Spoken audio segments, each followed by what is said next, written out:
Jubilee Hills assembly నియోజకవర్గ ఉప ఎన్నికల్లో కాంగ్రెస్ తరపున పోటీ చేస్తున్న నవీన్ కుమార్ యాదవ్ పోటీ వేసి భారీ మెజారిటీతో గెలిపించాలని కాంగ్రెస్ పార్టీ సీనియర్ నేత మరియు శేరిలింగంపల్లి మాజీ కౌన్సిలర్ గుర్రపు రవీంద్రరావు విజ్ఞప్తి చేశారు. నిత్యం ప్రజలకు అందుబాటులో ఉంటున్నాడు కాబట్టే సమస్యలు పరిష్కరించే సత్తా ఉన్నది కాబట్టే తాము తమ పార్టీ తరపున నవీన్ కుమార్ యాదవ్ ను గెలిపించాలని కోరుతున్నట్టు గుర్రపు రవీంద్రరావు చెప్పారు. బీసీ బిడ్డకు ఎమ్మెల్యేగా పోటీ చేయడానికి కాంగ్రెస్ పార్టీ అధిష్టానం టికెట్ ఇవ్వడం గర్వకారణమన్నారు.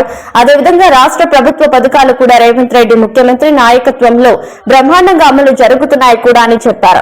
అందువల్లనే కాంగ్రెస్ అభ్యర్థులు గెలిపిస్తే అభివృద్ధి సాధ్యమని తాను భావిస్తున్నట్టు ఈ సందర్భంగా ఆయన రిషి టీవీ 9 ప్రతినిధితో మాట్లాడుతూ పేర్కొన్నారు.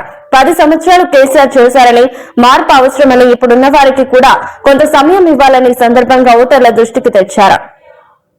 రాష్ట్రానికి డైనమిక్ ముఖ్యమంత్రి ఉన్నారని, గత 4 దశాబ్దాలుగా చిన్న శ్రీశైలం కుటుంబం ఉన్నప్పటికీ స్థానికంగా ప్రజలకు అందుబాటులో ఉంటూ తమకు తోచిన విధంగా సహాయ సహకారాలు చేస్తూ వస్తున్నారని, అక్కడ ఎమ్మెల్యే లేకుండానే అన్ని కోట్ల రూపాయలను ఖర్చు చేస్తున్నారంటే జూబ్లీహిల్స్ లో కాంగ్రెస్ అభ్యర్థి గెలిస్తే ఇంకా ఎన్నో కోట్ల రూపాయలతో అభివృద్ధి చేయవచ్చని కూడా గృహప్రవేశ్ చంద్రరావు ఈ సందర్భంగా బహిరంగంగా జూబ్లీహిల్స్ అసెంబ్లీ నియోజకవర్గంలో దృష్టికి తెచ్చారు.